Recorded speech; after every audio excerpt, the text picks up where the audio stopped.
The stars had never looked so threatening to the beings who lived among them. In the great halls of the Zephyrian Empire, 12 different alien species sat around a massive table made of crystallized starlight. Their faces showed worry and anger. As they looked at the holographic display floating above them, Admiral Vexitar stood tall on his 6 legs, his purple skin glowing with patterns that showed his emotions. He was angry, very angry. His 4 eyes focused on the image that rotated slowly in the air above the table. It showed a small blue planet orbiting a yellow star. "Earth," he said, his voice making a sound like grinding metal. "These humans think they can ignore us."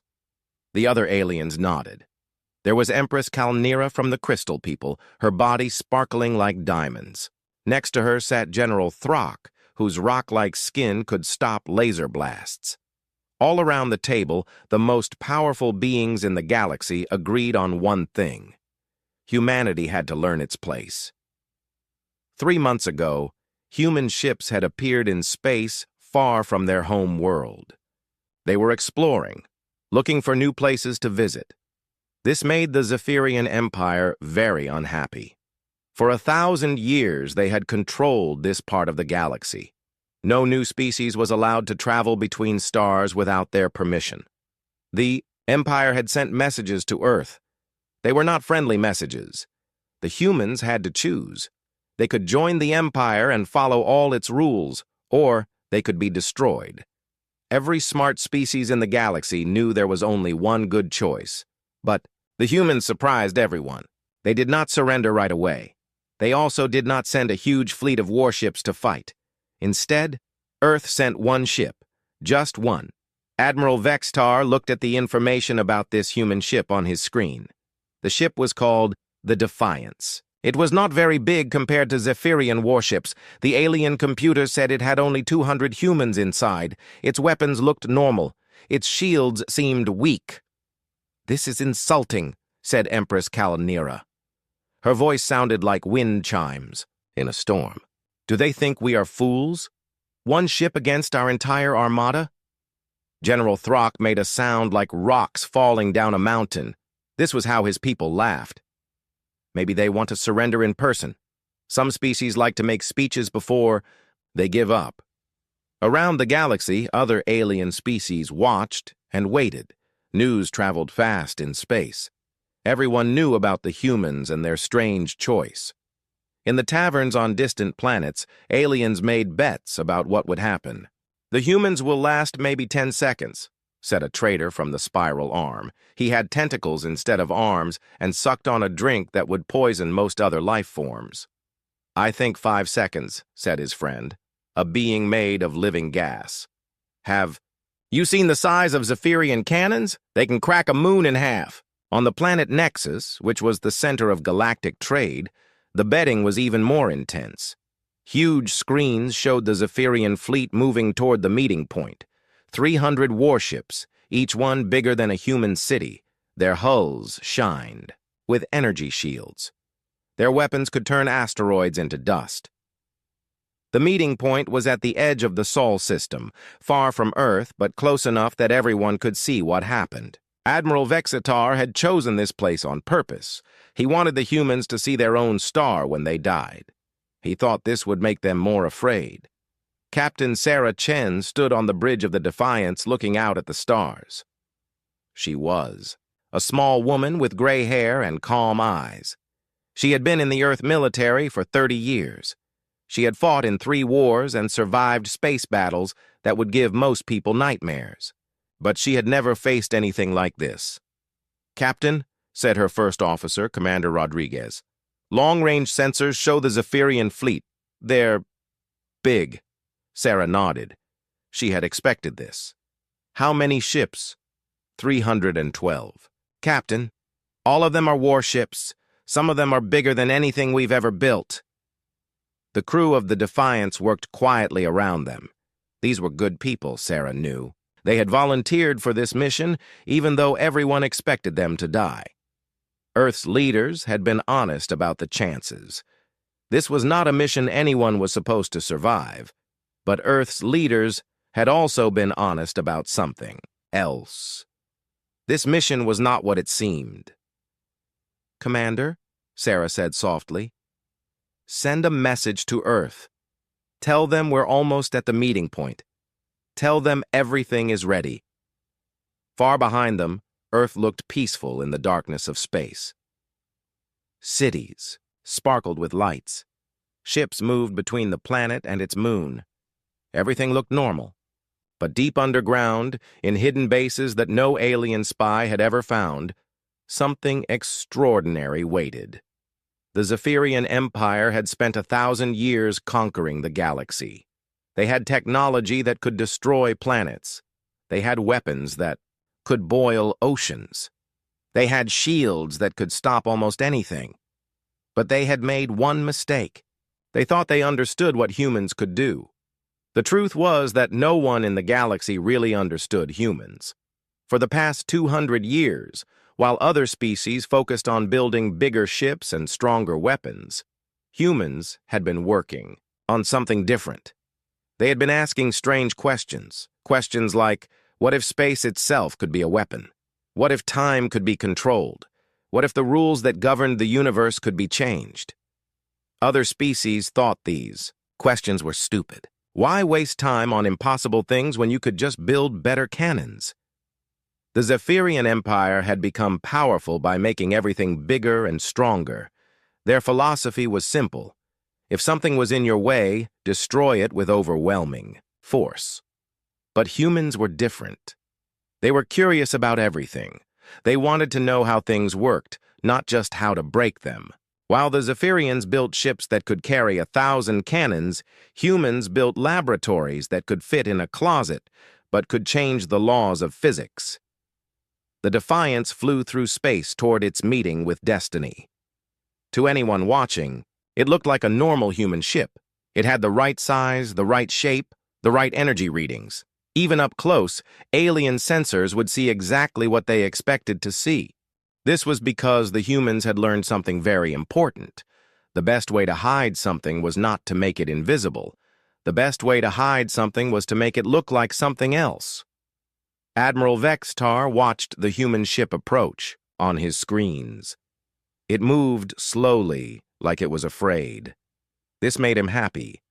Fear was good. Fear made enemies easier to control. "Admiral," said his weapons officer, a being with too many eyes and not enough brain, "should we destroy the human ship now?" "No," Vextar replied. "Let them come closer. I want to hear them beg for mercy first. I want their last message to Earth to be about how powerful we are." Around the galaxy, billions of aliens watched the news broadcasts. The story was always the same. Brave but foolish humans about to be crushed by the mighty Zephyrian Empire.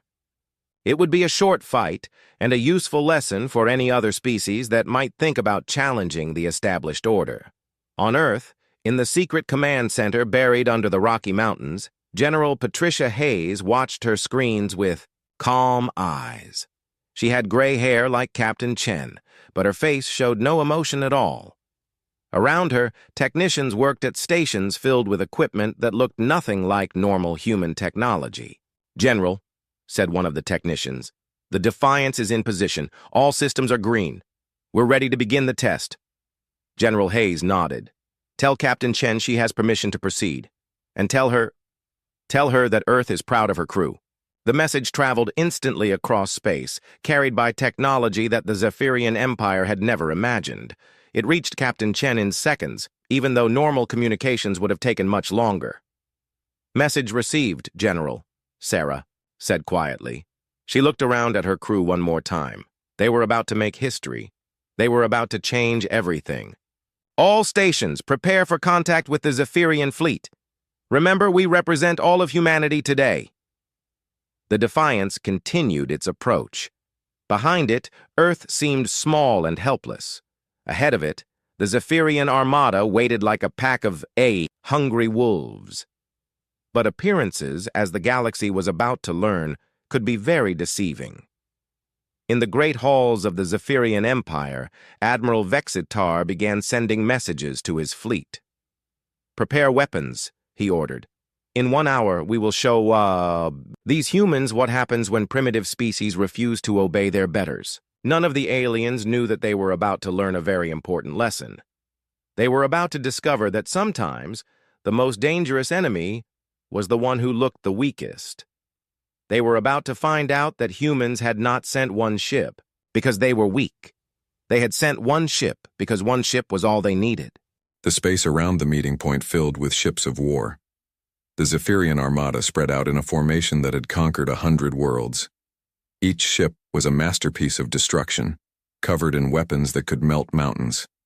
Their hulls were black metal that seemed to drink in the light of distant stars. Admiral Vextar stood in the command center of his flagship, the Eternal Conquest. The ship was so large that it had its own gravity. Cities could fit inside its cargo bays. Its main cannon was bigger than most space stations. Looking at it, no one would doubt the power of the Zephyrian Empire. The human ship Defiance looked like a toy next to these giants.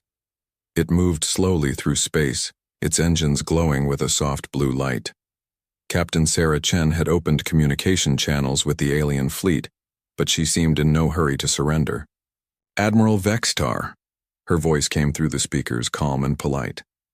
"I am Captain Sarah Chen of the Earth vessel Defiance.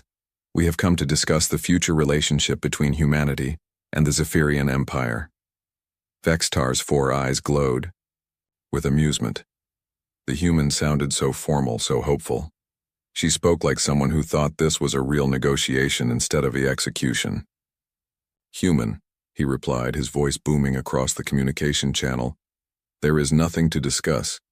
Your species will submit to the Empire or be destroyed. You have 1 ship. We have 300. Your choice is simple." Around the galaxy, aliens watched this conversation with great interest. On the trading planet Nexus, the betting pools grew larger. Most aliens were putting their money on how quickly the humans would die, not whether they would survive. But some aliens were more careful observers. In the deep laboratories of the Curious Collective, a group of scientist aliens studied every detail of the human ship. They noticed things that others missed.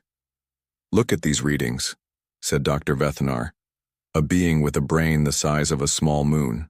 The mass of that human ship does not match what we can see."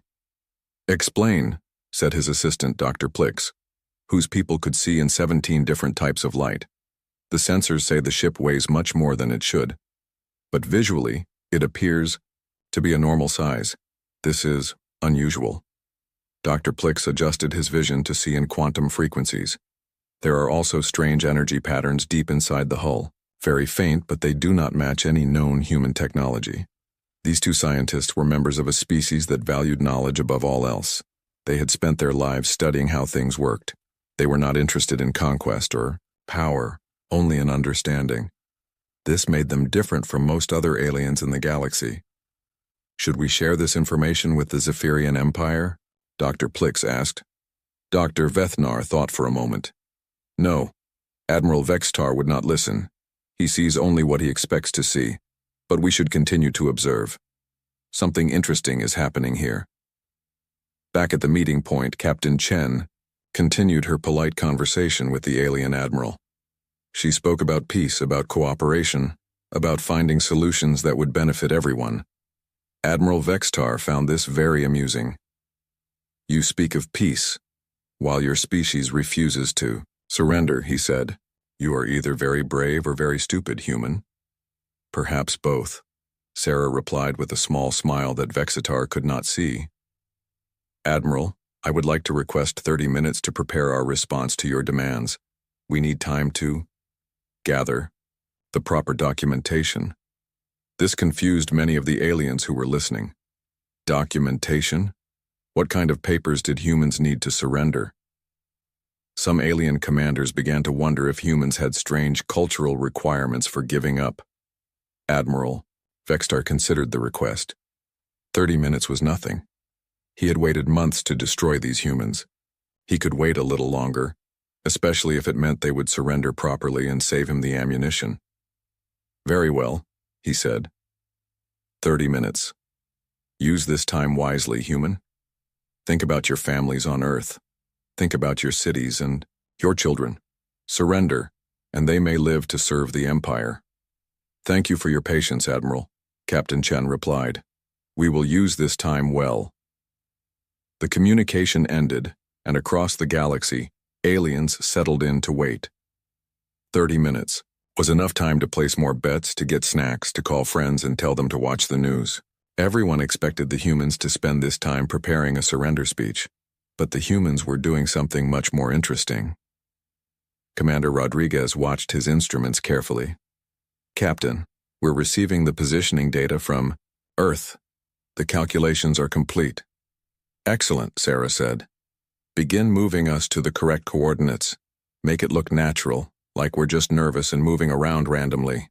The Defiance began to drift through space in what appeared to be an aimless pattern. To most observers, it looked like the human crew was panicking, unsure of where to position their ship. The alien commanders laughed at this apparent confusion, but the movement was not random at all.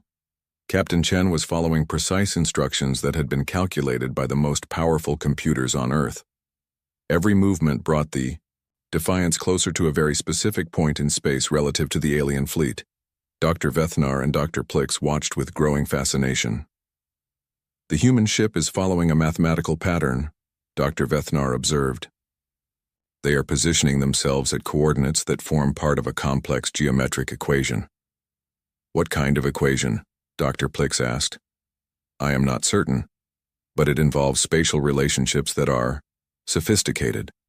More sophisticated than we would expect from a species that has just begun to explore space. As the minutes passed, other alien scientists began to notice the same thing. The human ship was not moving randomly. It was following a plan that none of them could understand.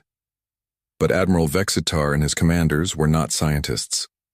They were warriors who saw only what they expected to see.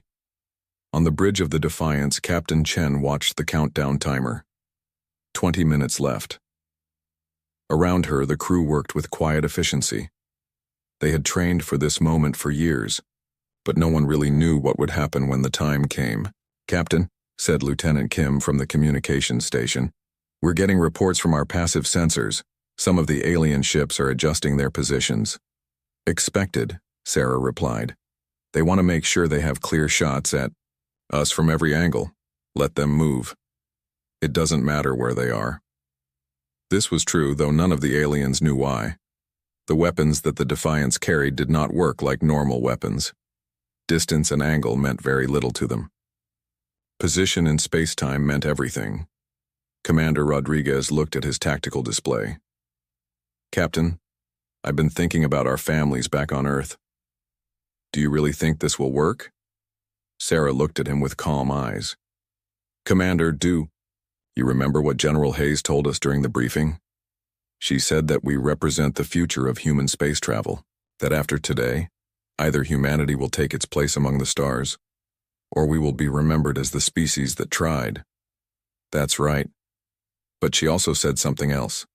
She said that the aliens think they understand the rules of the universe. They think there are limits to what is possible. Today we're going to show them that humans don't accept limits. Around them, the crew continued their work. In the engine room, Chief Engineer Patel monitored systems that no other human had ever operated. The readings on his screens would have confused engineers from any other species in the galaxy. Bridge, this is engineering, Patel said over the intercom. All exotic matter containment systems are stable. Quantum field generators are standing by. Gravitational lens arrays are in perfect alignment. Thank you, Chief, Sarah replied. How are the power levels?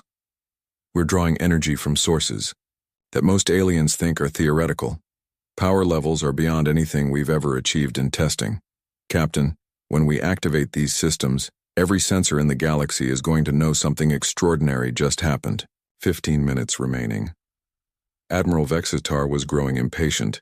He had expected the humans to send desperate messages to Earth by now. He had expected them to cry and beg for mercy. Instead, they continued to move around slowly, as if they were sightseeing. Admiral, said his sensor officer, the human ship has settled into a stable position. They appear to be waiting for something. Waiting for what? Their time is almost up. Unknown, sir, but their energy output has increased slightly. Nothing dangerous, just different from before. Vextar dismissed this with a wave of one of his 6 arms. Humans were probably powering up their communications to send one final message to their homeworld. This was normal behavior for species about to be destroyed, but the energy increase was not from communications equipment. Deep inside the Defiance, in chambers that did not appear on any blueprint, machines began to wake up. These machines had been built using principles that most of the galaxy thought were impossible. They used technologies that turned science fiction into science fact. For 200 years, human scientists had worked in secret. While other species built bigger ships and stronger weapons, humans had asked different questions. What if space itself could be folded? What if gravity could be controlled like electricity? What if time could be stretched or compressed? The answers to these questions had led to discoveries that changed everything, but humanity had kept these discoveries secret. The galaxy was not ready for them. The galaxy might never be ready for them. 10 minutes remaining. Dr. Vethanar suddenly stood up from his instruments, his massive brain calculating furiously. Dr. Plix, we need to warn someone. The energy patterns from the human ship are matching theoretical equations for space-time manipulation. That's impossible, Dr. Plix replied. No species has ever achieved practical control over fundamental forces. The energy requirements alone would be enormous. Look at the readings, Dr. Vethanar said urgently. The humans are not drawing power from normal sources. They are tapping into quantum foam itself. They are using the fabric of reality as their power source. The 2 scientists stared at their instruments in amazement and growing fear. They tried to contact the Zephyrian fleet, but their warnings were dismissed as impossible theories from beings who spent too much time thinking about imaginary problems. 5 minutes remaining. Captain Chen stood up from her command chair. Around her, the bridge grew quiet. Every human on the ship knew that their lives were about to change forever. Either they would make history, or they would become history. All stations, this is the captain, she said over the ship's intercom. In 5 minutes, we will begin the demonstration. Remember your training. Remember that we represent not just Earth, but the future of human exploration. Today we show the galaxy that humanity will not be conquered, enslaved, or destroyed. Today we show them that the universe has rules, but humans are very good at finding new ways to use those rules. The countdown continued. Around the galaxy, billions of aliens watched their screens, expecting to see the quick destruction of human arrogance. Instead, they were about to witness something that would change their understanding of what was possible. Admiral Vextar checked his chronometer. Time is almost up. Prepare all weapons. When the 30 minutes end, we will destroy the human ship quickly and efficiently. Then we will send a message to Earth showing them what happened to their brave defenders. But in the depths of space, the Defiance was ready to send a very different kind of message. A message written in the language of physics itself, spoken with words made of gravity and time. A message that would echo across the galaxy for 1,000 years. The 30 minutes were almost over. The real conversation was about to begin. The 30 minutes ended with the silence of space being broken by Admiral Vexatar's booming voice across all communication channels. Time is up, humans. You have had your chance to surrender. Now you will learn what happens to species that defy the Zephyrian Empire. Captain Sarah Chen sat calmly in her command chair, watching the tactical display that showed 300 alien warships surrounding her single vessel. Her fingers moved across the control panel in front of her, entering the final authorization, codes that would change the galaxy forever. Admiral Vextar, she said, her voice still polite and measured. Before you proceed, I have something to share with you. Call it a farewell gift. The time for words is over, human, Vextar replied. Prepare to... His words stopped as his communications officer began receiving a data transmission from the human ship. The alien's face showed confusion as information flowed across his screens. Admiral, the communications officer said slowly, the humans are sending us detailed technical specifications. Specifications for what? Their surrender? No, sir. Specifications for our ships. All of our ships. Complete blueprints, weapons loadouts, shield frequencies, engine capabilities, crew complements, and tactical weaknesses for every vessel in our fleet. A cold silence fell over the command bridge of the Eternal Conquest. Admiral Vextar stared at the data streaming across the screens. The information was incredibly detailed, showing knowledge that should have been impossible for humans to possess. "How do they know about our classified shield frequencies?" whispered the tactical officer. "How do they know how many crew members are on each ship?" added the sensor operator. But the most disturbing part was yet to come. Captain Chen's voice filled the silence, explaining what the aliens were seeing. "For the past 6 months," she said calmly, "humanity has been observing your empire very carefully. We know the exact composition of every fleet. We know the location of every base. We know the names of your commanders and the birthdays of their children. We know which ships have maintenance problems and which crews are homesick for planets they will never see again." Admiral Vextar felt something he had not experienced in decades of conquest. Uncertainty. Impossible. Our security is perfect. Our technology is advanced beyond anything primitive species can understand. "Admiral," Sarah replied, "that's exactly what we were counting on. You see, you've been looking for the wrong things. You've been watching for ships and weapons and armies. You never thought to look for something much smaller and much more dangerous." As she spoke, the human ship began to change. What happened next defied everything the galaxy understood about physics and engineering. The Defiance, which had appeared to be a simple vessel carrying 200 humans, began to unfold like a flower made of metal and energy. Panels slid away from the hull, revealing structures that had been hidden in dimensions that normal sensors could not detect. The ship grew larger, but not in the way ships normally grew. It expanded through folded space, becoming bigger on the inside while maintaining its external appearance. "What in the name of the void?" Admiral Vextar whispered. The first thing to emerge from the unfolding ship was a cannon, but calling it a cannon was like calling a star a candle. The weapon was massive, easily the size of a Zephyrian destroyer, but it seemed to exist partially outside normal space. Parts of it were visible while other parts flickered in and out of reality. Then came another cannon, and another, and another. Within minutes, the simple human vessel had transformed into something that looked like it had been designed by gods who understood mathematics that mortals had never dreamed of. 12 enormous weapons emerged from spaces that should not have been able to contain them. Each cannon was different, each one apparently designed to manipulate a different aspect of reality. Around the galaxy, Dr. Vethanar and Dr. Plix watched in amazement as their instruments went insane trying to measure what they were seeing. "The energy readings are off the scale," Dr. Vethanar said, his voice filled with scientific wonder.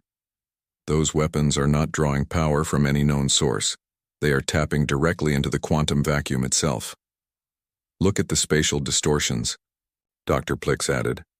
"The human ship is existing in multiple dimensions simultaneously. They have learned to fold space-time like origami.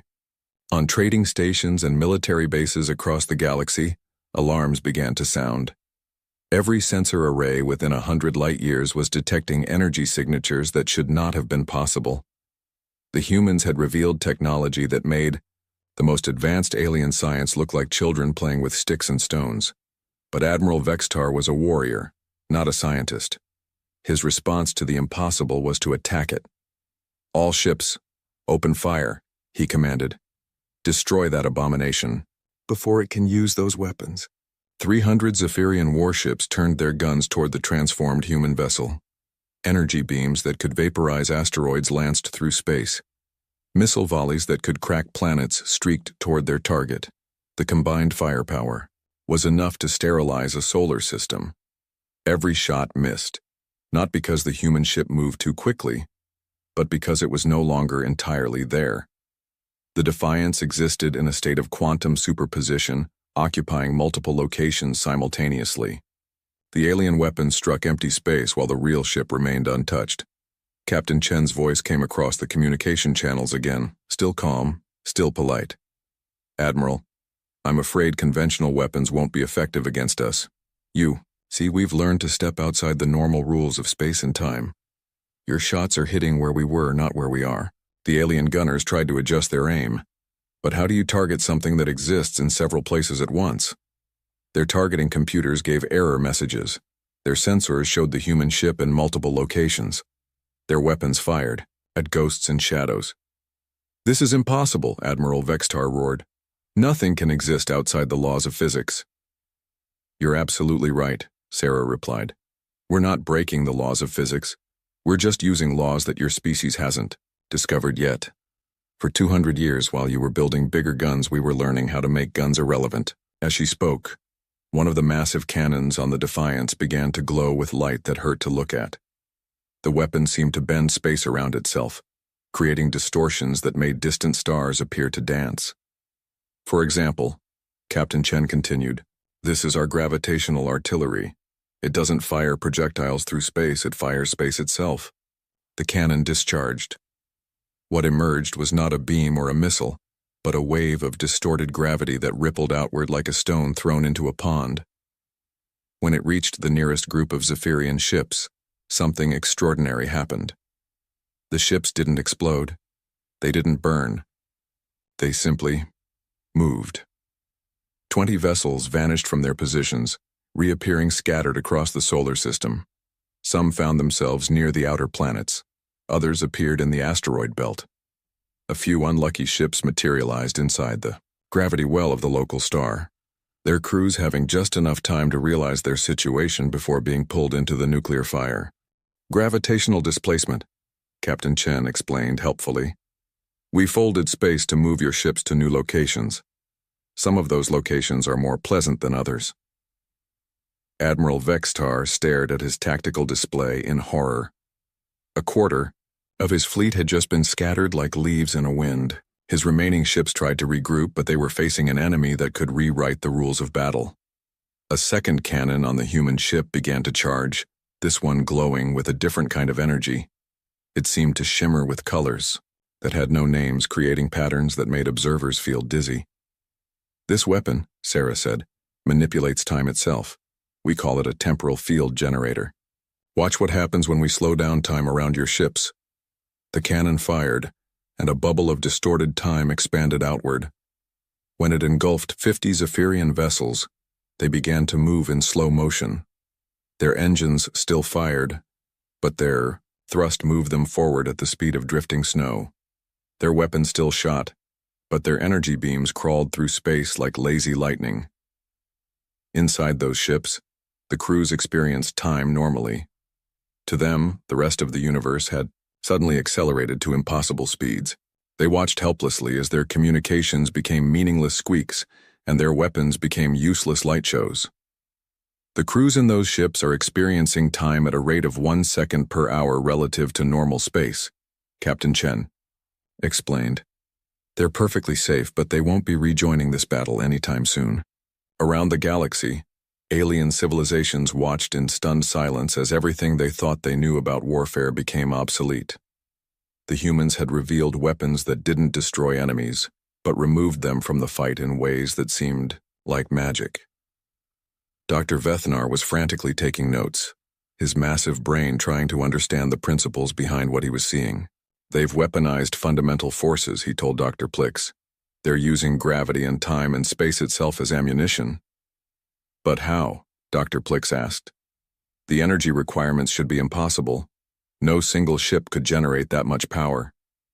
Unless, Dr. Vethnar said slowly, they're not generating the power at all, unless they're borrowing it from somewhere else. The truth was more amazing than even the brilliant scientists could guess.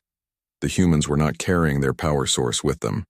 They were tapping into the energy that existed in empty space itself, drawing power from the quantum fluctuations that filled every cubic centimeter of the universe. For 200 years, human scientists had worked to understand the deepest secrets of reality. They had learned that empty space was not empty at all, but filled with infinite energy that could be accessed by those who knew how to ask the right questions. Admiral Vextar tried to rally his remaining forces, but his commanders were paralyzed by fear and confusion. They had trained to fight ships and weapons they could understand. They had not trained to fight opponents who could edit the universe like a text document. All ships retreat to minimum safe distance, Vexitar ordered. We need time to analyze these weapons and develop countermeasures. But as his fleet began to pull back, Captain Chen's voice stopped them cold. Admiral, I'm afraid we can't allow you to leave just yet. You see, we haven't finished our demonstration. We want to make sure that everyone in the galaxy understands what humanity is capable of. A third cannon began to charge, this one creating distortions that made space itself seem to bend and twist. The weapon appeared to be preparing to fire, something that would make the previous attacks look like gentle warnings. This weapon, Sarah said cheerfully, does something really interesting. It creates selective quantum tunnels.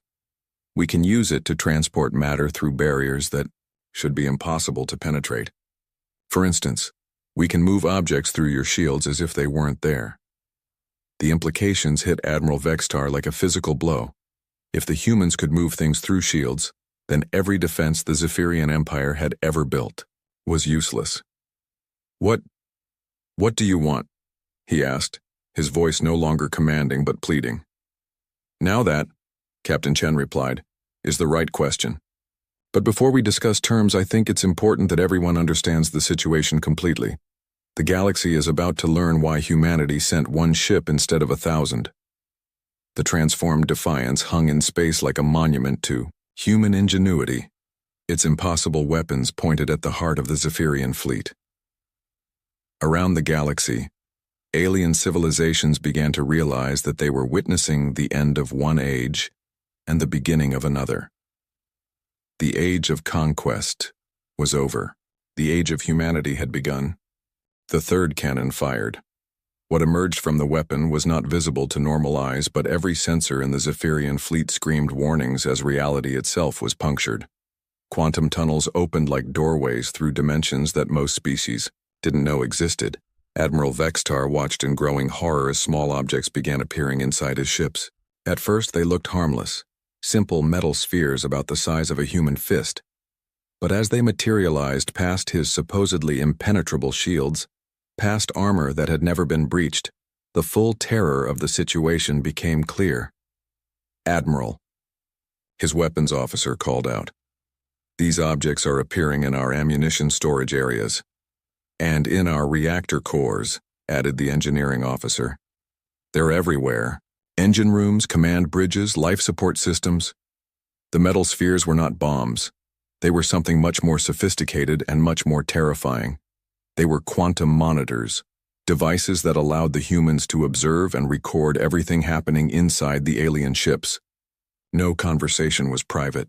No plan could be made in secret. The humans could see and hear everything. Captain Sarah Chen's voice filled the communication channels, as calm as ever. Don't worry about those devices, Admiral. They're completely harmless. They're just letting us get a better understanding of your fleet's capabilities. How did they get through our shields? Vexitar demanded. Your shields are designed to stop matter and energy traveling through normal space, Sarah explained patiently. These devices traveled through quantum space instead. They took a shortcut through dimensions that your shields can't block because your shields don't know those dimensions exist. Around the galaxy, alien military leaders began to understand the implications.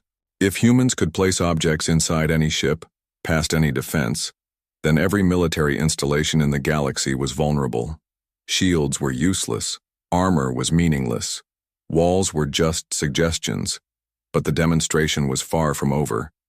Fourth cannon began to charge, this one creating energy patterns that made the fabric of space-time ripple like water.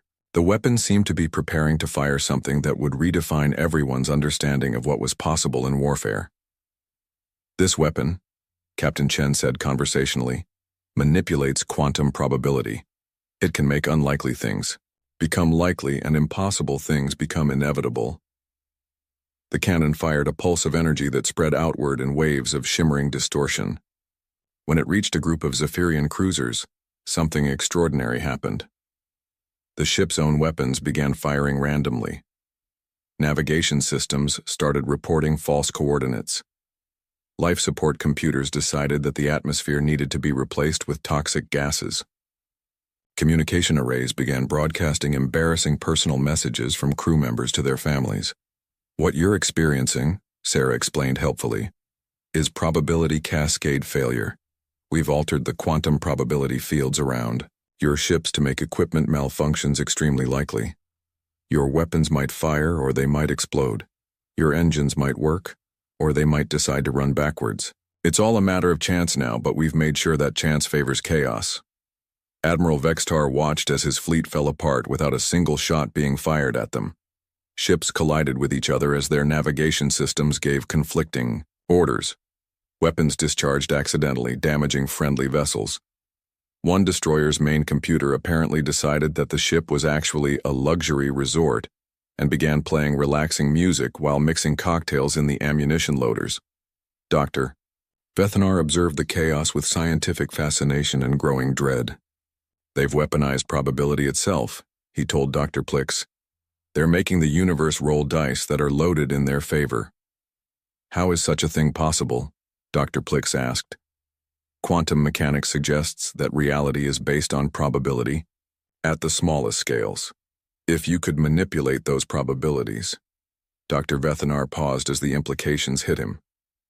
They've learned to cheat at the game of existence itself. But even this was not the most terrifying weapon in the human arsenal. A fifth cannon began to power up, and this one made space itself seem to cry out in pain. Reality warped around the weapon as it prepared to demonstrate something that would haunt alien nightmares for generations.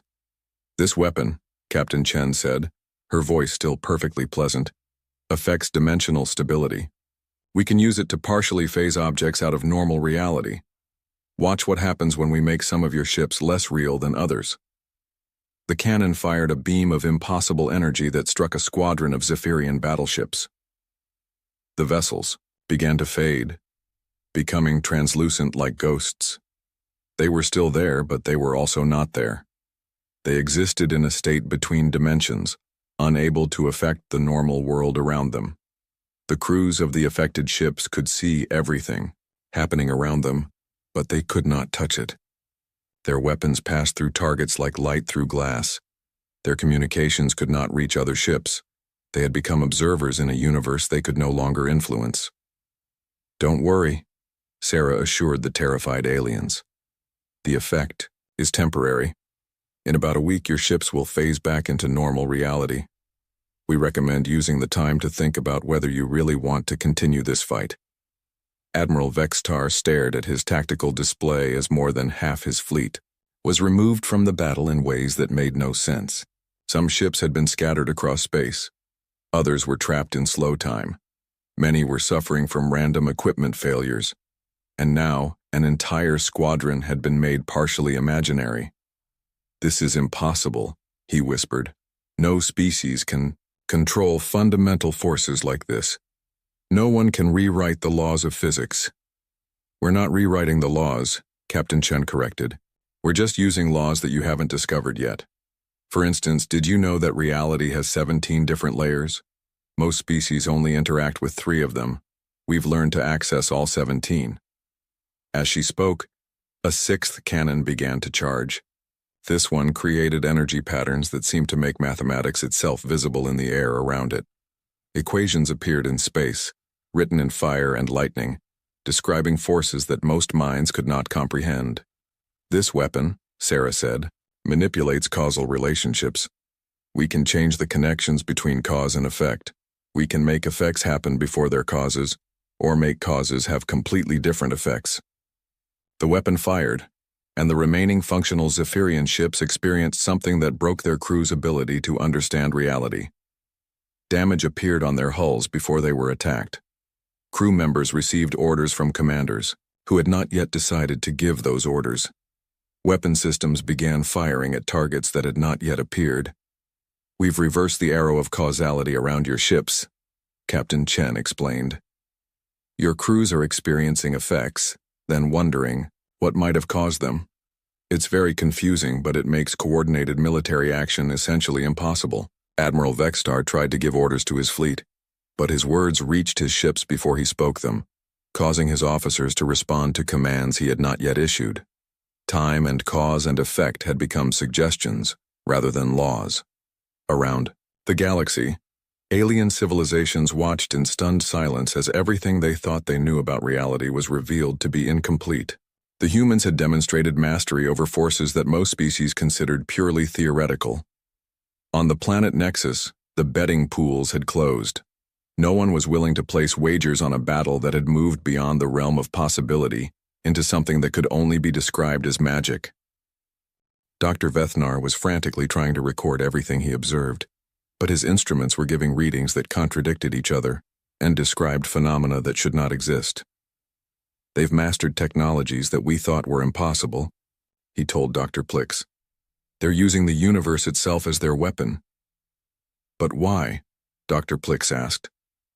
"Why develop such overwhelming power?" The answer came from an unexpected source. Captain Chen had apparently heard the question across the vast distances of space, because her voice suddenly addressed the watching scientists directly.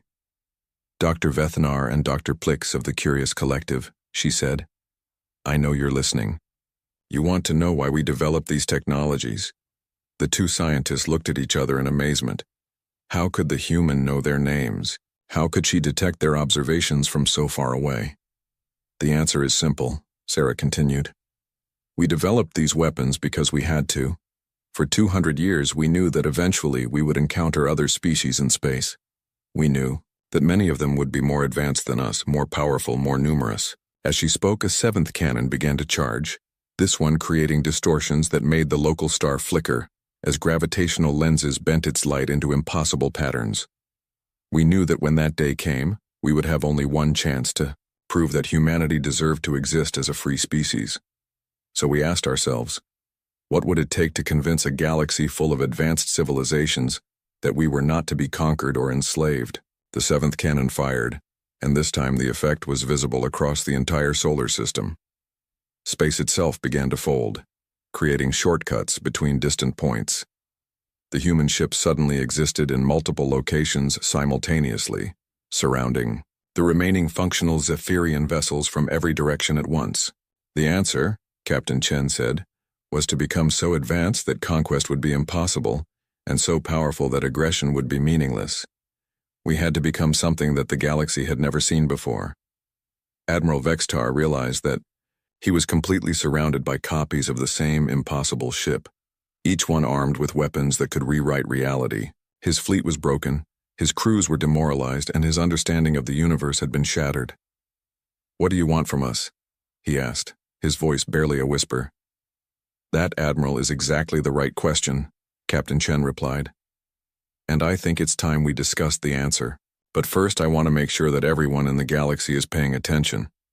An eighth cannon began to charge, and this one created energy patterns that seemed to reach across space itself.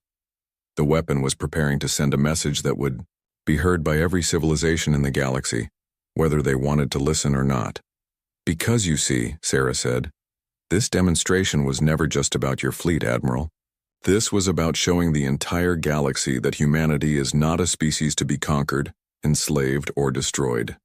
This was about announcing that we are here, we are free, and we intend to stay that way." The eighth cannon fired, and its signal raced across space faster than light itself, carrying a message that would change the balance of power in the galaxy forever. The age of human dominance had begun, and it had begun with a single ship that proved one was enough. The eighth cannon signal raced across the galaxy at speeds that made light seem slow. It carried a message that bypassed normal communication systems and spoke directly to every advanced civilization within 1,000 light years.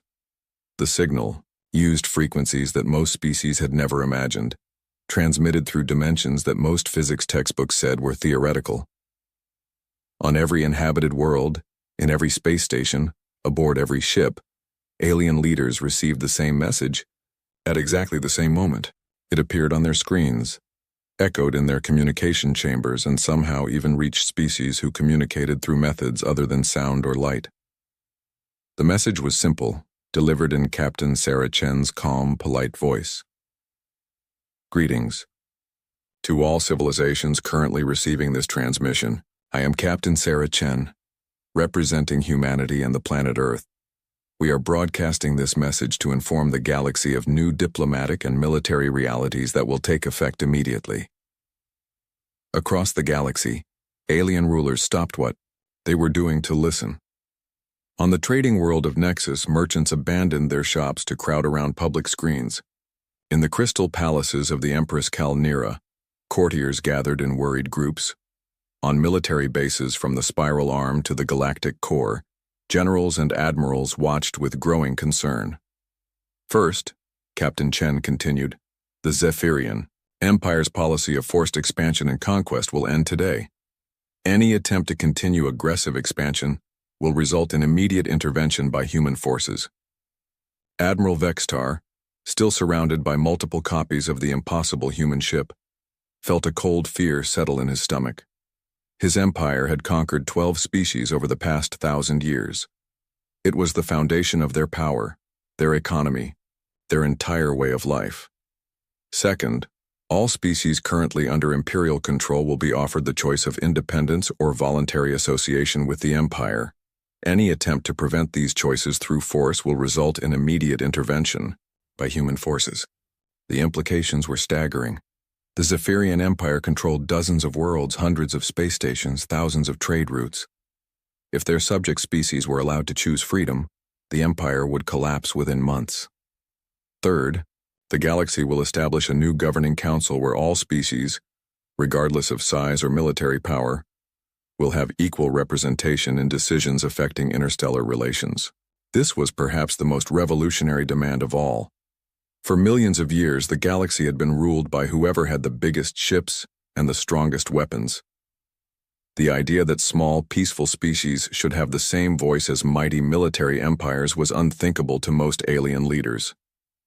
Fourth, Captain Chen's voice continued, any species that attempts to conquer, enslave, or commit genocide against another species will face immediate intervention by human forces. The galaxy has seen enough unnecessary suffering. Around the galaxy, alien military leaders began calculating the implications. If humans could do to their fleets what they had done to the Zephyrians, then traditional warfare had become obsolete. Every military strategy, every weapon system, every defense plan had just become worthless. Finally, Sarah said, we want to make it clear that humanity has no desire to rule the galaxy. We seek only to ensure that all species are free to develop their own civilizations without fear of conquest or destruction. We offer our friendship to any who want it, our protection to any who need it, and our warning to any who would harm others. The message ended, but its effects were just beginning. In the command centers of the Zephyrian Empire, emergency meetings began immediately. Military advisors tried to explain how their invincible fleet had been neutralized by a single ship using weapons that should not exist. Politicians demanded to know how humans had developed such advanced technology in secret. Scientists struggled to understand forces that broke their theories about what was possible. Empress Kalnira stared at the data from the battle, her crystalline body flickering with patterns that showed deep concern. How do we fight an enemy that can control time and space? She asked her advisors. We don't, Your Majesty, replied General Throck, his rocky skin showing stress fractures. We negotiate. We hope they keep their word about not wanting to rule the galaxy. But other alien civilizations were having very different reactions to the human announcement. On the peaceful world of Harmony, where a species of gentle philosophers had lived in fear of Zephyrian conquest for decades, the news was received with celebration. The Harmonians had never developed weapons of war, choosing instead to focus on art, music, and the pursuit of wisdom. They had been helpless against military empires, but now someone was offering to protect them. Send a message to the humans, ordered the Harmonian Council of Elders. Tell them that we accept their offer of friendship and protection. Ask them if there is anything we can do to help establish this new galactic council. Similar messages began arriving from dozens of species across the galaxy. Small civilizations that had been conquered or threatened by larger empires suddenly saw hope for freedom. Peaceful species that had hidden in remote corners of space for fear of discovery began to think about joining the galactic community. But not everyone was happy with the new situation. The hegemony of Vrak, a military alliance that controlled a significant portion of the outer galaxy, held emergency sessions to discuss the human threat. Their leaders were career soldiers who had built their power through conquest and intimidation. "This cannot be allowed to stand," declared Supreme General Krax, his multiple heads speaking in unison.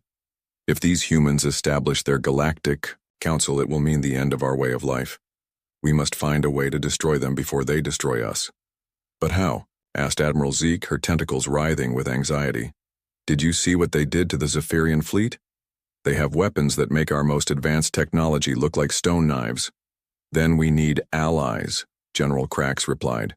"We need to unite every military power in the galaxy against this human threat. Surely together we can find a way to defeat them." But even as the hegemony of Vrak began sending secret messages to other military powers, the humans were already aware of their plans. Back at the battle site, Captain Chen watched her instruments as they monitored communications across the galaxy. The quantum monitoring devices that had been placed in Zephyrian ships were just the beginning. For months, human technology had been quietly observing every major civilization in the galaxy. "Captain," reported Commander Rodriguez, "we're detecting increased military communications from the hegemony of Vrak and their allies. They appear to be planning some kind of coordinated response." "Expected," Sarah replied. "Some species will try to preserve the old way of doing things.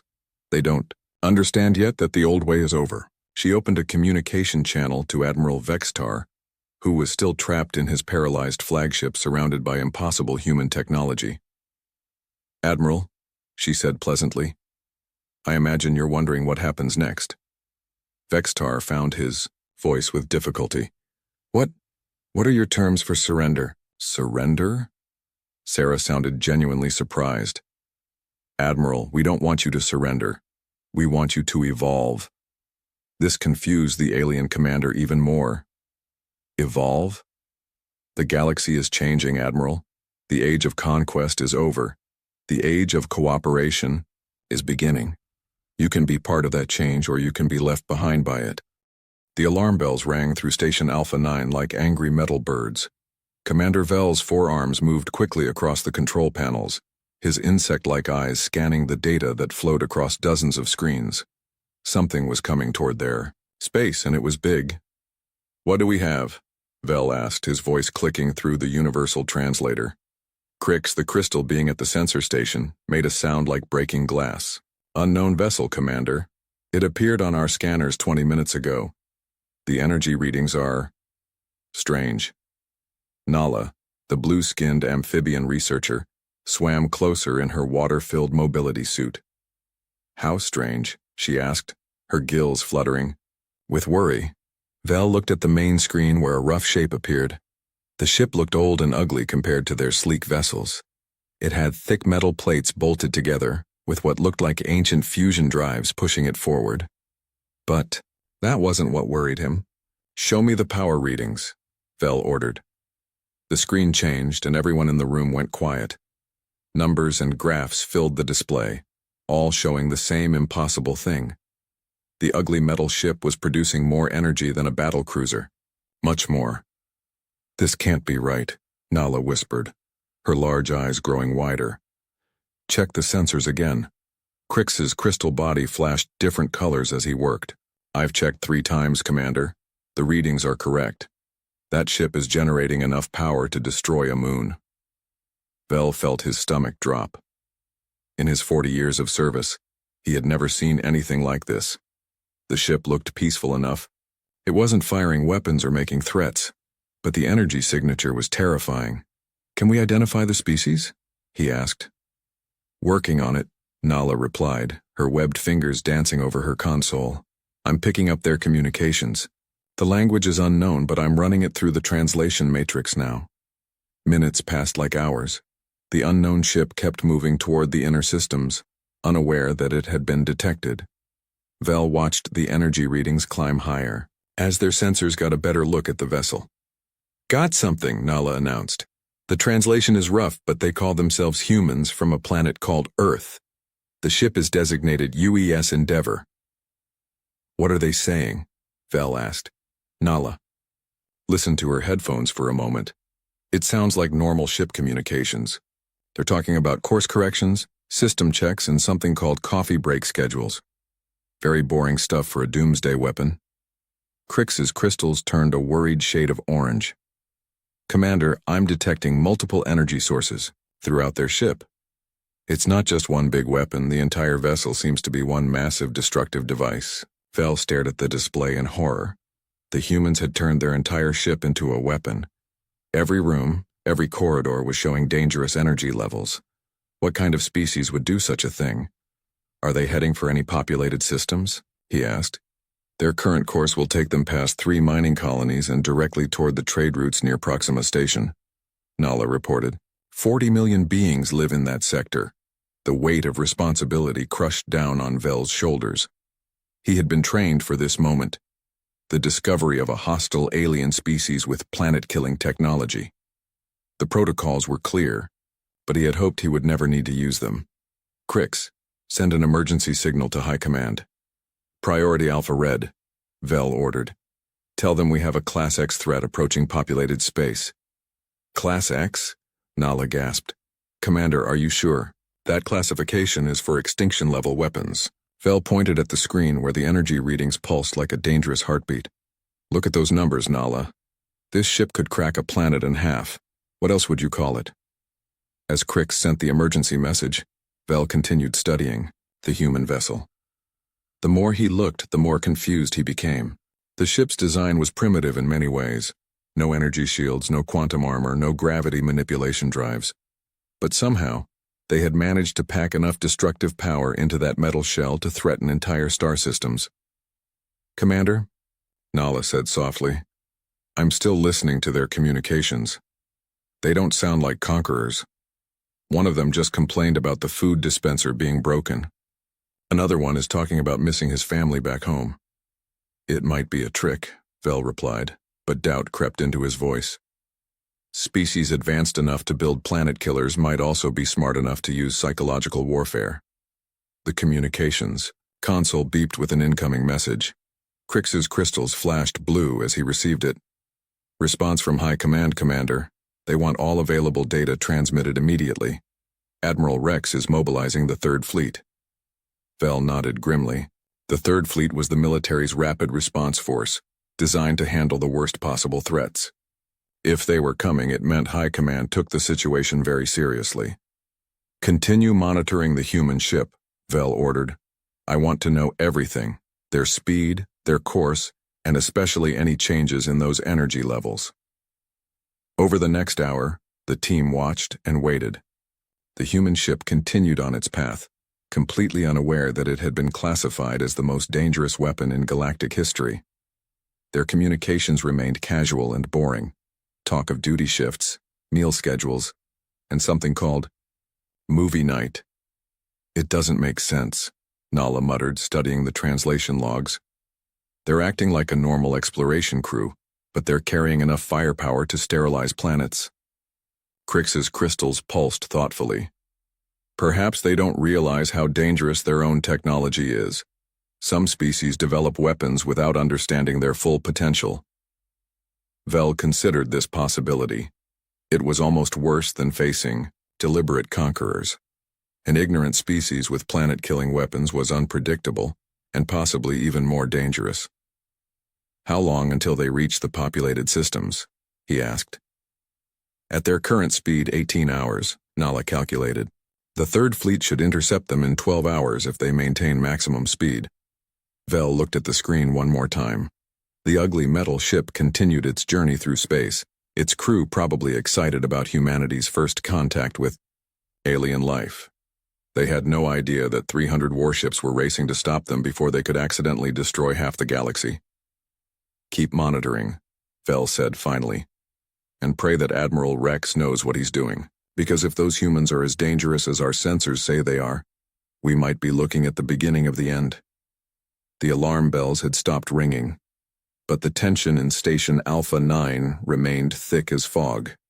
Everyone knew that the next few hours would determine the fate of millions of innocent beings. And somewhere in space, Captain Mason of the UES Endeavour was probably wondering what alien coffee might taste like. The great meeting hall of Nexus Prime had never seen such panic. The massive space station, home to the Galactic Council, buzzed with activity as representatives from 12 major species rushed to their emergency session. The hall's crystal dome showed the stars outside, but today those stars felt less welcoming. Admiral Rex of the Scale Republic stood at the central podium, his reptilian features hard as stone. His red eyes scanned the assembled delegates, taking note of who had arrived and who was still coming. This was the fastest emergency session in Council history. "Thank you all for coming so quickly," Rex began, his deep voice carrying easily through the hall. "What I'm about to show you will change everything we thought we knew about galactic security." Dr. Moss of the Root Collective swayed gently in her soil-filled container, her leaf-like appendages rustling with concern. "Admiral, your message spoke of an extinction-level threat. Surely that's an exaggeration?" "I wish it were," Rex replied grimly. He activated the main display, and the image of the UES Endeavour appeared above them all. The assembled delegates studied the crude-looking vessel with confusion. Captain Flo of the Deep Current floated in his water sphere, his tentacles moving in patterns of disbelief. "This primitive ship is the threat? It looks like it was built in a scrapyard." "That's what we thought too," Rex said, "until we saw this." The display changed to show the energy readings from Station Alpha 9. Gasps and shocked sounds filled the hall as the numbers appeared. Even species that rarely showed emotion looked stunned. Elder Bright of the Lightwalkers, beings of pure energy, flickered with alarm. "These readings, they're impossible. No ship that size could contain such power." "The data has been verified by 3 separate monitoring stations," Rex continued. "This vessel, belonging to a previously unknown species, called humans, is generating enough energy to destroy entire star systems." Counselor Stone of the Mountain Builders, a creature made of living rock, spoke in his slow, careful way. "Perhaps their instruments are different from ours. Maybe what we see as weapons are actually something else." Rex shook his massive head. "We considered that possibility, but look at this." The display showed a detailed scan of the ship's interior. Energy sources are scattered throughout the entire vessel. Every room, every corridor shows dangerous power levels. They've turned their whole ship into one giant weapon. The hall erupted in worried discussions. Species that had been enemies for centuries suddenly found themselves agreeing on one thing. This was terrifying. Dr. Moss raised a branch-like arm for attention. "Have we tried communicating with them? Perhaps they don't realize how dangerous they appear." "Station Alpha 9 has been monitoring their communications," Rex replied. "The humans seem to be on a peaceful exploration mission, but that could be a cover story." General Wing of the Sky Dancers, a graceful bird-like being, spread her feathers in distress. "Or it could be that they're so advanced they don't even consider us worth lying to. They might see us as insects." The thought sent a chill through the assembled representatives. A species so powerful that they didn't bother with deception was perhaps the most frightening possibility of all. Ambassador Tide of the Storm Riders slammed a fin against his water tank. "How far are they from populated space?" "Current projections put them at Proxima Station in 16 hours, Rex answered. 40 million beings live in that sector, not counting the mining colonies they'll pass along the way. The number hit the assembly like a physical blow. 40 million lives hung in the balance, and they had less than a day to decide what to do about it. Counselor Knight of the Shadow Clan emerged from a dark corner where few had noticed him. "What do we know about human military capabilities? Do they have a fleet following the ship?" "Unknown," Rex admitted. "This appears to be their first vessel to leave their home system, but if this is just their exploration ship, imagine what their warships must be like." The thought made several delegates visibly shudder. If humans built exploration vessels as weapons of mass destruction, their actual military must be beyond comprehension. Dr. Moss tried again, for calm discussion. "Surely we should attempt peaceful contact first. Declare our presence. Explain the situation. Many conflicts start from simple misunderstandings." "With respect, Doctor," Rex replied, "this isn't a simple misunderstanding. Their ship could crack planets. Even if they're peaceful now, what happens when they're not? What happens when they realize how much more advanced they are than the rest of us? Elder Bright pulsed with worried light. The Admiral has a point. A species with this kind of power would quickly dominate the galaxy if they chose to. We might be looking at our future masters, Captain Flo's tentacles twisted with anxiety, or our executioners. Species this advanced might not see any value in keeping primitive races alive. The debate continued for hours, but the conclusion seemed inevitable. Every time someone suggested peaceful contact, another delegate pointed to the terrifying energy, readings. Every time someone proposed waiting and watching, others reminded them of the 40 million lives at stake. Finally, Rex called for quiet. We need to make a decision. I propose we classify this human vessel as a Class X extinction event weapon and authorize immediate military containment. The hall fell silent. Class X was the highest threat level in galactic law, reserved for dangers that could end entire civilizations. It had never been used before. Dr. Moss made one last attempt at reason. The classification seems extreme for a single ship, regardless of its power. Is it? Rex challenged. Look at those readings again. This one ship has enough firepower to sterilize dozens of worlds. If that doesn't qualify as an extinction event weapon, what does? The vote was called.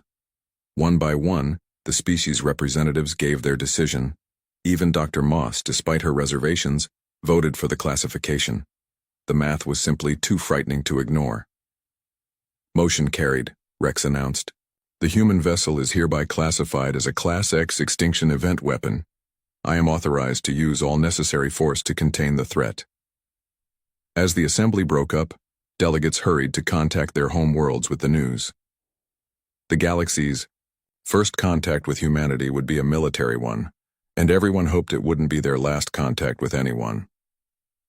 Rex remained at the podium, staring at the image of the human ship. Somewhere aboard that vessel, beings who might be peaceful explorers or potential destroyers continued their journey toward populated space. In a few hours, he would find out which they really were. The stakes couldn't be higher, and there would be no second chances.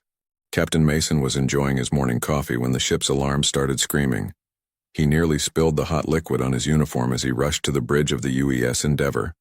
Around him, his crew moved with practiced efficiency, taking their positions at various stations. "Report," Mason called out as he settled into his command chair. Lieutenant Baker, a young woman with short red hair, looked up from her sensor station with wide eyes. "Sir, we've got company, lots of company." The main screen flickered to life, showing space around their ship. Mason's coffee cup slipped from his fingers as he saw what surrounded them. Dozens of alien vessels had appeared from nowhere, their sleek designs unlike anything humanity had ever imagined. Some looked like living creatures, others resembled geometric crystals, and a few seemed to be made of pure light. "How many?" Mason asked, his voice steady despite his racing heart.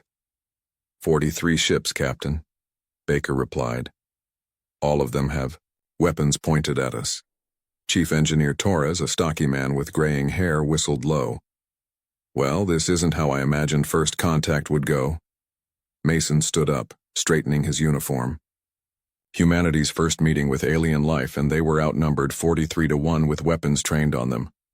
Still, he had been chosen to lead this mission because he could stay calm under pressure. "Open communications," he ordered. "Let's see what they want." The main screen changed to show the bridge of the largest alien vessel. A massive reptilian creature sat in what looked like a command chair, its red eyes fixed on Mason with obvious suspicion. When it spoke, the universal translator turned its words into rough English. "Human vessel, this is Fleet Admiral Claw of the Scale Republic. You are surrounded and outgunned. Surrender immediately or face destruction." Mason blinked in surprise. The alien's tone was harsh, but something about the situation felt wrong. These beings had superior technology and overwhelming numbers. If they wanted to destroy the Endeavor, they could have done it already. "Greetings, Admiral Claw," Mason replied calmly. "I'm Captain Mason of the United Earth ship Endeavor. We come in peace and mean no harm to anyone. Perhaps we can discuss the situation like civilized beings. On the alien bridge, Mason could see other creatures moving around nervously. They seemed scared? But why would an advanced alien fleet be afraid of one human exploration ship? You will power down all weapons and prepare to be boarded, Admiral Claw demanded. Mason looked confused. Admiral, we don't have any weapons. This is a scientific exploration vessel. The statement caused visible shock among the aliens. Several of them started talking rapidly in their own languages, creating a buzz of activity that the translator couldn't follow. Impossible, Admiral Claw finally said. Our sensors detect massive weapon signatures throughout your ship. I think there's been a misunderstanding, Mason replied patiently. Would you like to come aboard and see for yourself? I can offer you some coffee while we sort this out. The word coffee seemed to cause even more panic among the aliens. Mason heard one of them shout something that the translator rendered as, "He's activating the quantum weapon." Before Mason could explain that coffee was just a beverage, Admiral Claw cut the communication. On the Endeavor's bridge, the crew looked at each other in confusion. That went well, Torres muttered sarcastically. 20 minutes later, a small shuttle approached the Endeavor.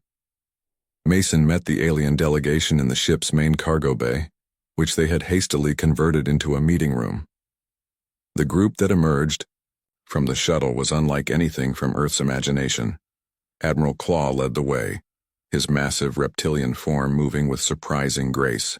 Behind him came a tall, thin creature that looked like it was made of living crystal, its body refracting light in beautiful patterns.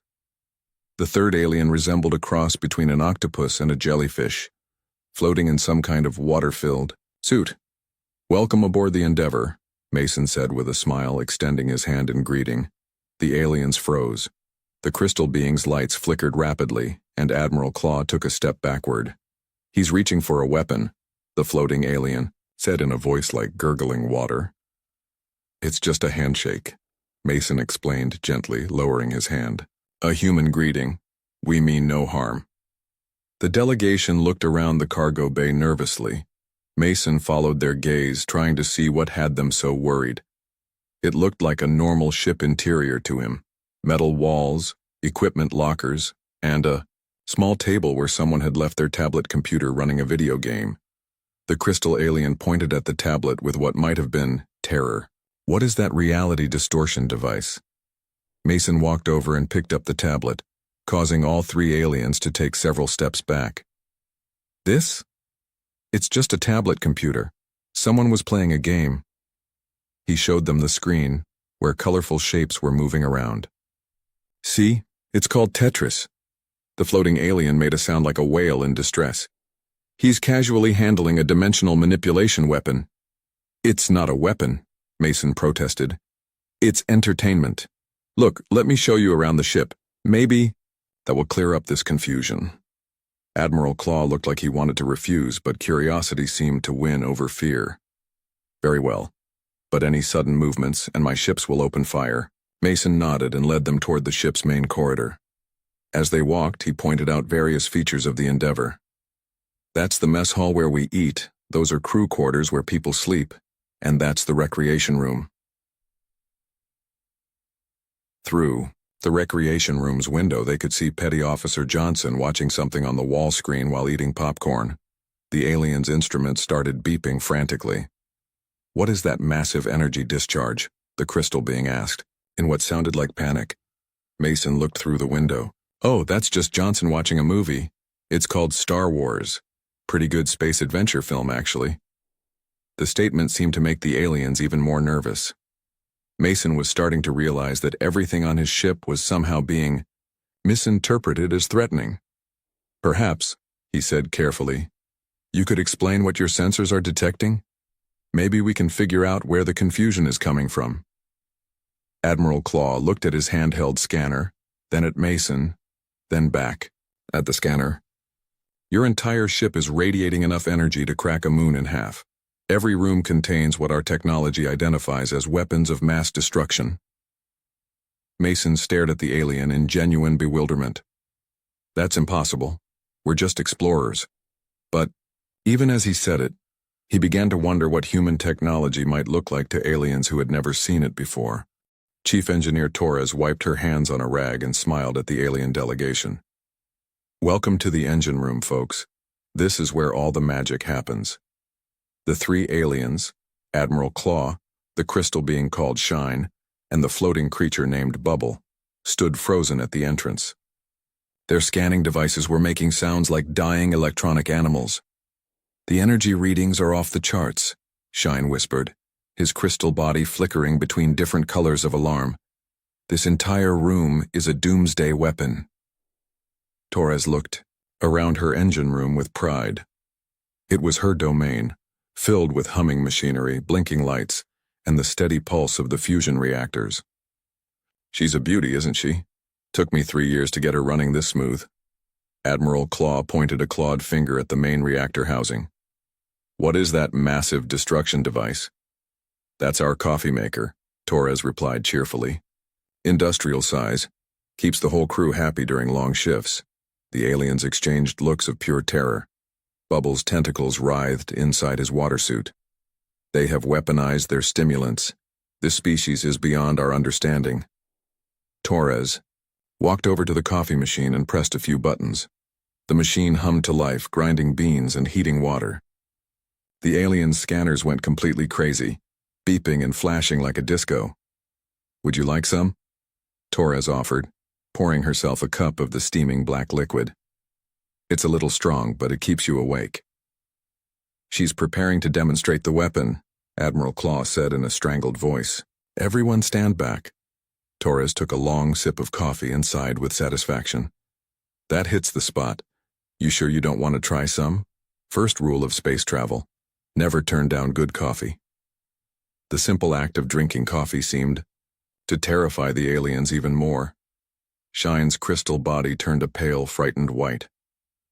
"She consumed the quantum fuel directly," he whispered. "What kind of beings are these humans?" Before Torres could explain that coffee was just a beverage, the intercom crackled to life. "Torres, could you come to the mess hall? The microwave is acting up again." "On my way," Torres replied into the intercom. She looked at the aliens with an apologetic smile. "Duty calls. Want to see more of the ship?" The delegation followed her nervously through the corridors. As they walked, Torres chatted about the ship's systems, completely unaware that every word was making the aliens more frightened. "The artificial gravity gives us some trouble sometimes," she explained. "And don't get me started on the ventilation system. But the worst is when Johnson overclocks his gaming rig. Sometimes it interferes with navigation." "Gaming rig?" Bubble asked weakly. "Yeah, the kid's built himself quite a setup. Runs about 6 computers at once, all linked together. Pretty impressive for jury-rigged equipment." The aliens nearly fainted.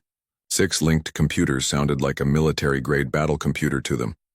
They reached the mess hall to find Dr. Kim standing in front of a small metal box, frowning at it. She looked up when they entered. "Oh, hey, Torres. This thing is making weird noises again." Torres walked over to the microwave and opened its door. "Probably just needs cleaning. These things can be temperamental."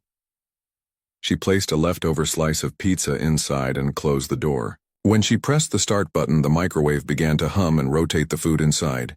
The alien scanning equipment exploded into activity. Lights flashed, alarms beeped, and Shine actually fell backward in shock. "Controlled matter-antimatter reaction," he gasped. "They're manipulating the basic forces of the universe to heat food." Dr. Kim looked confused. "It's just a microwave. Pretty standard technology back on Earth. Every home has one." "Every home?" Admiral Claw repeated in horror. "Your entire population has access to molecular manipulation weapons?" "Well, I wouldn't call them weapons," Dr. Kim said thoughtfully. "More like convenience appliances, though I suppose you could hurt someone if you put your hand inside while it's running." The casual mention of potential harm made Bubble make a sound like a drowning fish. The microwave beeped to indicate the pizza was ready. Dr. Kim opened the door and carefully removed the hot food with a paper towel. "Want some?" she offered the aliens. "It's yesterday's dinner, but it's still pretty good." The aliens backed away as if she was holding a live grenade. She's offering to share the quantum-treated matter, Shine whispered to his companions. This is either a gesture of supreme trust or a test of our worthiness. Dr. Kim shrugged and took a bite of the pizza. Your loss? Hey, Torres, while you're here, could you look at my computer? It's been running slow all morning. They moved to Dr. Kim's workstation, where multiple monitors displayed complex scientific data. The computer tower underneath had been modified with extra fans and cooling systems. I've been running climate simulations for the next 3 planets. We're supposed to visit, Dr. Kim explained. The calculations are pretty intensive, so I upgraded the processor last month. Torres knelt down and opened the computer case. Inside, circuits glowed with LED lights, and cooling fans spun quietly. Looks like you need more RAM. This processor is working harder than it should. Admiral Claw stared at the glowing circuits in absolute terror. They've built a quantum prediction machine. They can see the future. Not exactly the future, Dr. Kim corrected. Just weather patterns and atmospheric conditions. Pretty basic. Stuff for planetary exploration. Basic? Bubbles squeaked. You casually predict the behavior of entire atmospheric systems and call it basic? Before anyone could answer, a loud sound came from the recreation room next door. It sounded like explosions and laser fire. The aliens immediately assumed combat positions, but Torres just laughed. That's probably Johnson playing his space combat game. Kid's been trying to beat level 12 for weeks. They looked through the doorway to see Petty Officer Johnson surrounded by multiple computer screens, his hands moving rapidly over keyboard and controllers. The screens showed spaceships fighting in what looked like incredibly realistic battle scenarios. Johnson noticed them watching and paused his game. Hey everyone. Just trying to take out this alien mothership. These new graphics cards make it look so real. It's like actually being in space combat. The alien delegation stared at the multiple screens, the powerful computers, and the realistic battle simulations. Military training system, Admiral Claw whispered. They're practicing fleet combat against enemies that look remarkably like us. Johnson grinned and unpaused his game. Watch this maneuver. I've been working on it all week. On screen, human spaceships performed complex battle tactics against alien vessels. The graphics were so detailed that individual weapon systems could be seen firing. The 3 alien visitors watched in growing horror as they realized that from their perspective, they were looking at humans casually practicing the destruction of alien fleets, and the scariest part was how normal it all seemed to the human crew. The breakthrough came in the most unexpected place, the medical bay. Bubble, the floating alien, had started making distressed sounds halfway through the ship tour. His water suit was fogging up and his tentacles were moving in what looked like panic. Is he okay? Dr. Park asked with genuine concern. She was the ship's medical officer, a kind woman with gentle hands and a warm smile. Admiral Claw looked worried too. Bubble suffers from anxiety attacks when stressed. This situation has been overwhelming for him. Well, let's get him checked out, Dr. Park said immediately. Medical bay is just down the hall. She led them to a clean white room filled with equipment that hummed softly.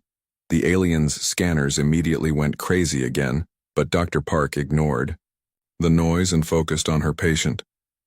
Let's see what we can do for you, she said gently to Bubble. Can you tell me what you're feeling?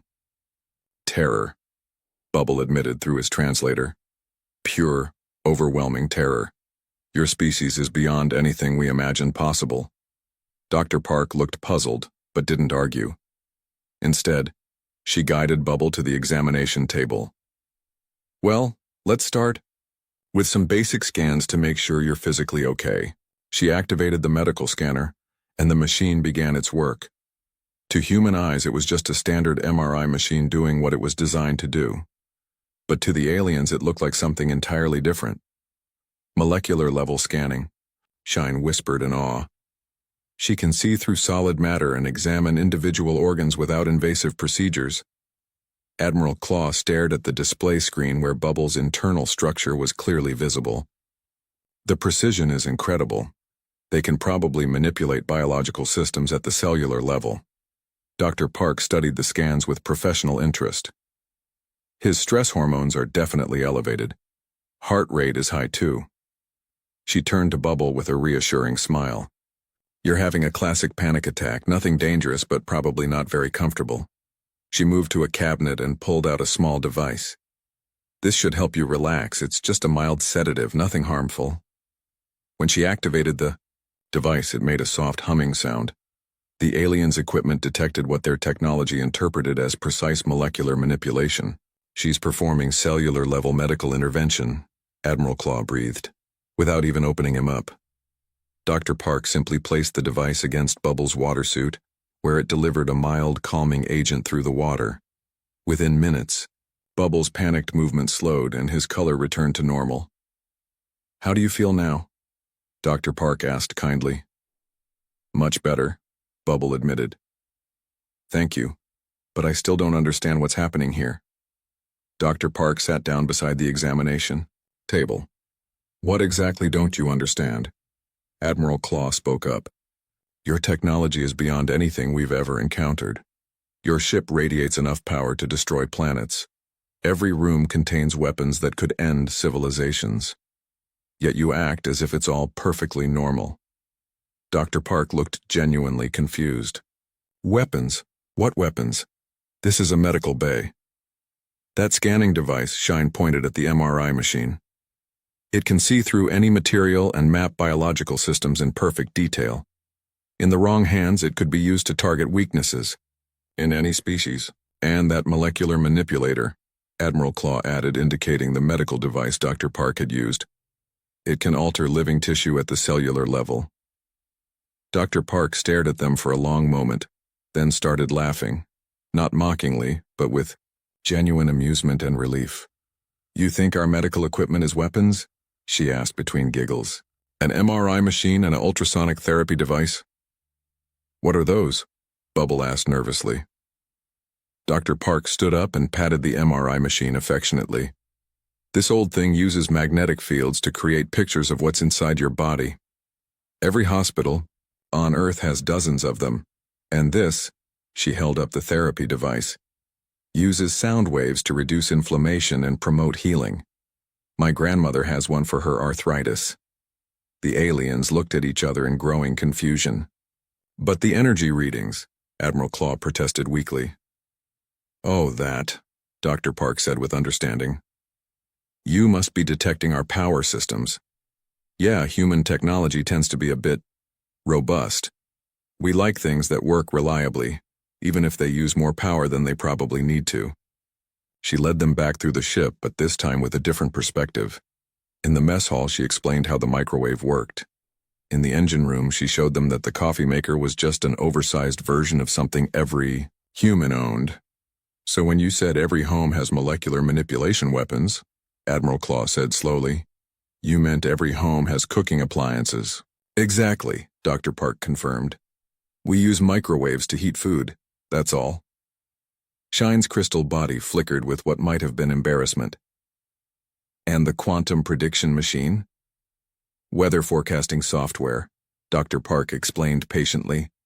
Pretty standard for any exploration mission.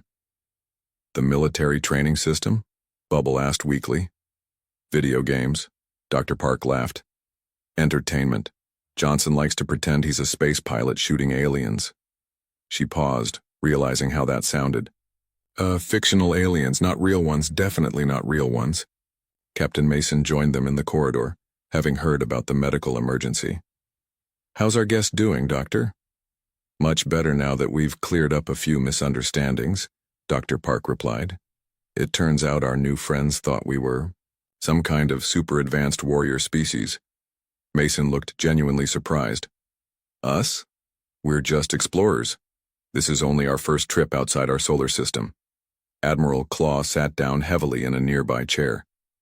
You mean to tell me that all of this technology, all of these energy readings, all of this casual manipulation of matter and energy, is normal for your species? Well, yeah, Mason said. I mean, we like to build things that work well. Sometimes that means they use more power than they probably need to. But reliability is important when you're traveling between stars. The three aliens looked at each other, then back at the humans. So you're not planning to conquer the galaxy? Shine asked hopefully. Conquer? Mason looked shocked. Why would we want to do that? We just want to explore, meet new people, maybe do some trading. Speaking of which, would you like to try some of that coffee everyone keeps talking about? An hour later, the 3 alien visitors sat in the mess hall, carefully sipping coffee, and trying to understand how they had misread the situation so badly. This is actually quite good, Bubble admitted, his tentacles wrapping around the warm cup. Admiral Claw looked at his handheld scanner, which still showed massive energy readings from the coffee maker. Our sensors will need serious recalibration, Captain. Mason smiled as he watched the first successful diplomatic contact between humans and aliens. You know, I think this is the beginning of a beautiful friendship.